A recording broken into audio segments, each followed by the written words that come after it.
मैं doctor Jagdish Prasad Meena, assistant professor AFM आर्थिक प्रशासन एवं वित्तीय प्रबंध।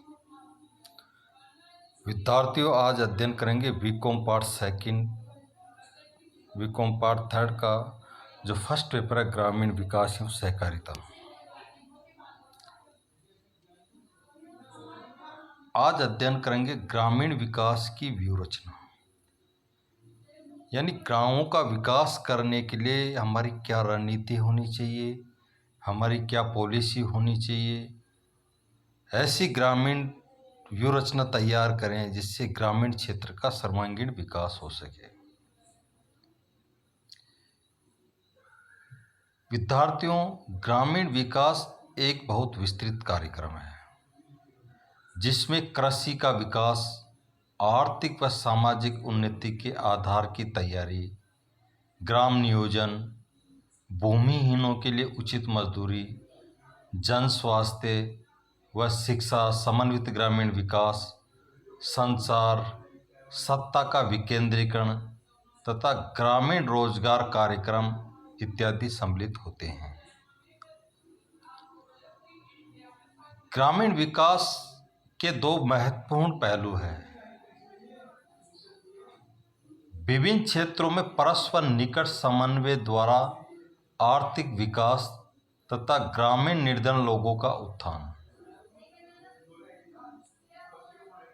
इन विशेष कार्यक्रमों में खास बात यह है कि कमजोर वर्ग के लोगों की ओर से दिया गया है, जिसका उद्देश्य केवल विकास के लिए प्रोत्साहन ही नहीं बल्कि आर्थिक गतिविधियों का सुनियोजित व्यवस्था से जोड़ना होता है। ग्रामीण विकास की व्यूहरचना से तात्पर्य सरकार द्वारा लागू की गई नीतियों, कार्यक्रमों तथा सुविधाओं से हैं, जिनका उद्देश्य कम से कम समय में गांवों का समन्वित विकास करना तथा ग्रामीण निर्धनता व बेरोजगारी को समाप्त करना होता है। इंडिया में ग्रामीण विकास की व्यूहरचना को इस प्रकार बनाया गया है जिससे ग्रामीण क्षेत्र में रहने वाले लोगों, मुख्य रूप से गरीब लोगों के सामाजिक आर्थिक जीवन में सुधार हो सके। ग्रामीण विकास की व्यूहरचना को 3 भागों में बांटकर अच्छी तरह समझा जा सकता है। पहला है पॉलिसीज, सेकंड है ग्रामीण कार्यक्रम, थर्ड है सुविधाएं। इन 3 कैटेगरी में बांटकर अगर हम अध्ययन करते हैं तो सबसे पहले है ग्रामीण विकास संबंधी पॉलिसीज। 20वीं शताब्दी के 7वें दशक की शुरुआत से पूर्व भारत में कृषि विकास को ही ग्रामीण विकास का पर्याय माना गया तथा ग्रामीण विकास के लिए कोई विशेष नीति अपनाकर कार्यक्रम नहीं चलाए गए। सरकार ने देश आज़ाद होने के बाद ये महसूस किया कि कृषि का विकास होने पर ग्रामीण विकास स्वतः ही हो जाएगा,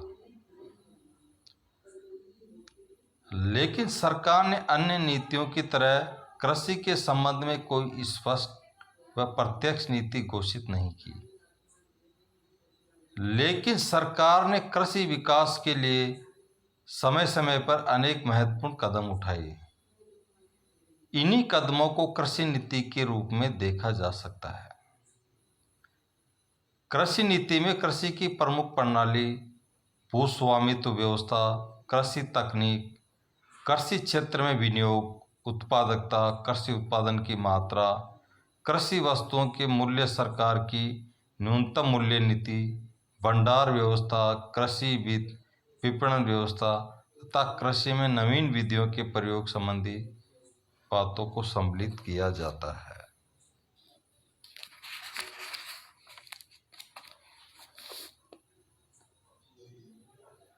अब ग्रामीण विकास कार्यक्रम,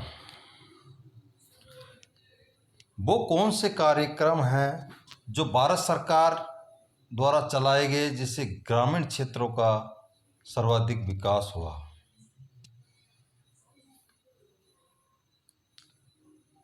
ग्रामीण विकास की व्यू रचना में ग्रामीण विकास कार्यक्रमों का महत्वपूर्ण स्थान है।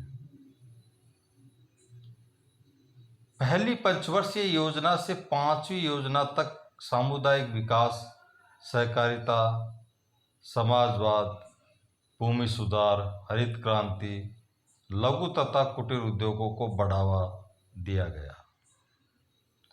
न्यूनतम मजदूरी को बढ़ाया गया। जनसंख्या नियंत्रण आदि कार्यक्रमों पर बल देकर ग्रामीण विकास का प्रयास किया गया। लेकिन 6ठी व 7वीं योजनाओं में ग्रामीण विकास के लिए विशिष्ट कार्यक्रमों की शुरुआत की गई। इन कार्यक्रमों में प्रमुख है अंत्योदय योजना,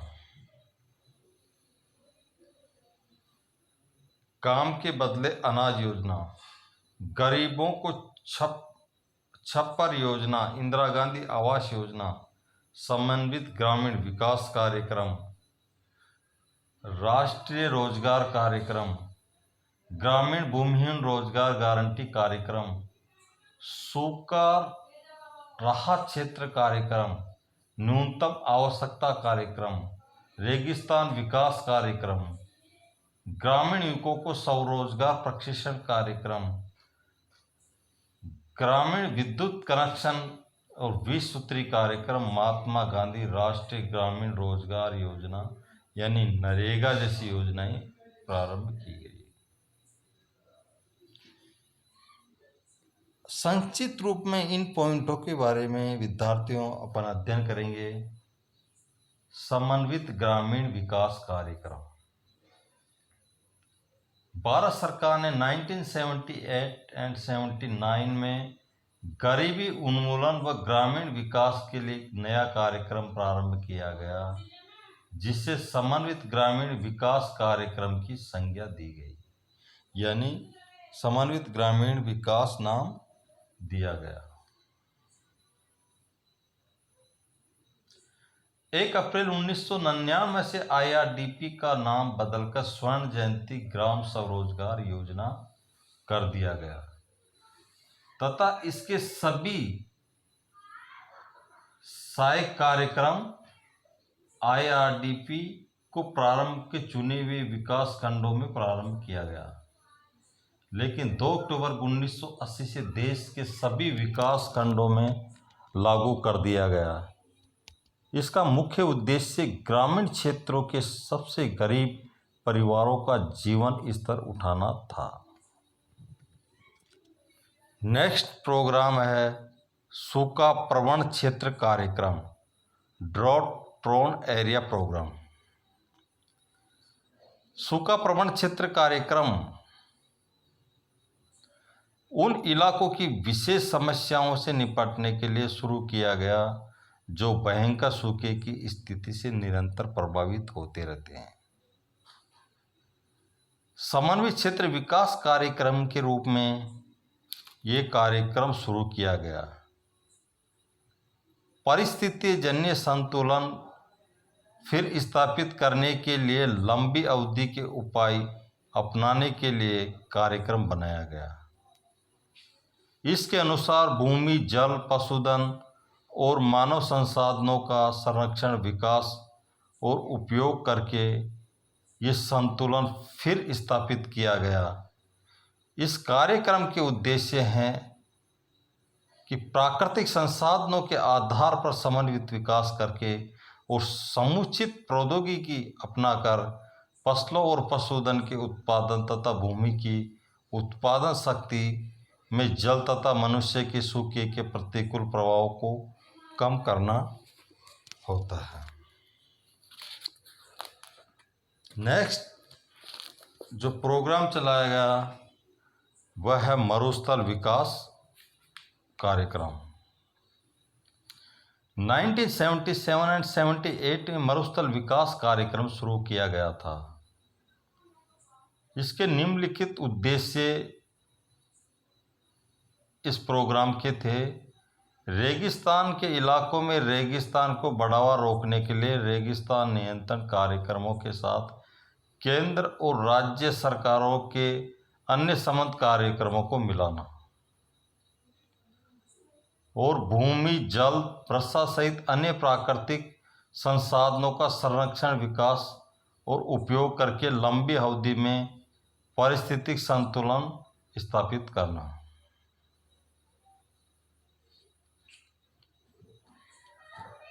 नेक्स्ट प्रोग्राम है ग्रामीण युवाओं को स्वरोजगार के लिए प्रशिक्षण। स्वरोजगार के लिए ग्रामीण युवकों को प्रशिक्षण देने की राष्ट्रीय योजना 15 अगस्त 1979 से शुरू की गई थी। इस योजना का मुख्य उद्देश्य ग्रामीण युवकों की बेरोजगारी को दूर करना है। इस योजना के अंतर्गत ग्रामीण क्षेत्र में 18 से 35 वर्ष के युवकों को स्वरोजगार ढूंढने में सक्षम बनाने के लिए आवश्यक कौशल व तकनीकी जानकारी प्रदान की जाती है। नेक्स्ट है राष्ट्रीय ग्रामीण रोजगार कार्यक्रम। ये कार्यक्रम केंद्र द्वारा आयोजित योजना के रूप में अक्टूबर 1980 से प्रारंभ किया गया। इसका खर्चा केंद्र तथा राज्य सरकार द्वारा आधा आधा वहन किए जाने की व्यवस्था की गई है। इसके 3 मुख्य उद्देश्य रखे गए जो इस प्रकार है। लाभकारी रोजगार के अतिरिक्त अवसर जुटाना, स्थायी सामुदायिक संपत्तियों का निर्माण करना, गांवों में बड़े ग्रामीण लोगों के पौष्टिक तत्वों को बढ़ाना। नेक्स्ट है ग्रामीण भूमिहीन रोजगार गारंटी कार्यक्रम। ये कार्यक्रम 1983-84 में प्रारंभ किया गया। इसमें ग्रामीण भूमिहीन लोगों के लिए रोजगार के अवसरों को बेहतर बनाना और उसका विस्तार करना, जिसके लिए भूमिहीन मजदूरों के परिवार को कम से कम एक सदस्य को साल में 100 दिन का काम अवश्य मिल सके। गांव में बुनियादी ढांचा मजबूत करने के लिए स्थायी संपत्तियां बनाना, जिससे ग्रामीण अर्थव्यवस्था का तेजी से विकास हो सके। ग्रामीण क्षेत्र के विकास के लिए जो नेक्स्ट प्रोग्राम था वो है जवाहर रोजगार उद्देश्य।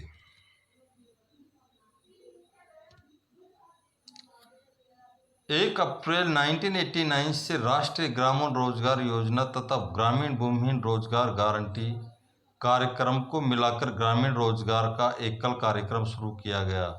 इस कार्यक्रम को जवाहर रोजगार योजना की संज्ञा दी गई। उद्देश्य, इस योजना के उद्देश्य निम्नलिखित है। ग्रामीण क्षेत्रों में बेरोजगार तथा अर्ध बेरोजगार व्यक्तियों के लिए अतिरिक्त लाभदायक रोजगार का सृजन करना। नेक्स्ट है जवाहर ग्राम समृद्धि योजना। जवाहर रोजगार योजना के पुनर्गठन करके इसे 1 अप्रैल 1999 से नया स्वरूप दिया गया। इस कार्यक्रम का नाम जवाहर ग्रामीण समृद्धि योजना कर दिया गया। इस योजना का उद्देश्य था आर्थिक ढांचे में स्थायी संपत्तियों का निर्माण करना, पूरक रोजगार का सृजन करना, मजदूरी की व्यवस्था करना। नेक्स्ट है ग्रामीण रोजगार कार्यक्रम। निर्धनता रेखा के नीचे रहने वाले सभी लोगों को भी रोजगार देना होता है, लेकिन प्राप्त नहीं कर पाते। रोजगार उपलब्ध कराने के उद्देश्य से अक्टूबर 1993 से रोजगार गारंटी कार्यक्रम शुरू किया गया। ये कार्यक्रम देश में 1772 से पिछड़े हुए विकास खंडों में शुरू किया गया। इस प्रकार ग्रामीण विकास के लिए महत्वपूर्ण योजनाएं शुरू की गई। ग्रामीण क्षेत्रों में महिला एवं बाल विकास कार्यक्रम चलाया गया। 10 लाख गाँवों की स्कीम लॉन्च की गई। इंदिरा आवास योजना प्रारंभ की गई। इंदिरा आवास योजना का उद्देश्य गरीबी रेखा के नीचे रहने वाले ST/SC बंधुआ मजदूरों के लिए निःशुल्क आवास उपलब्ध कराना था।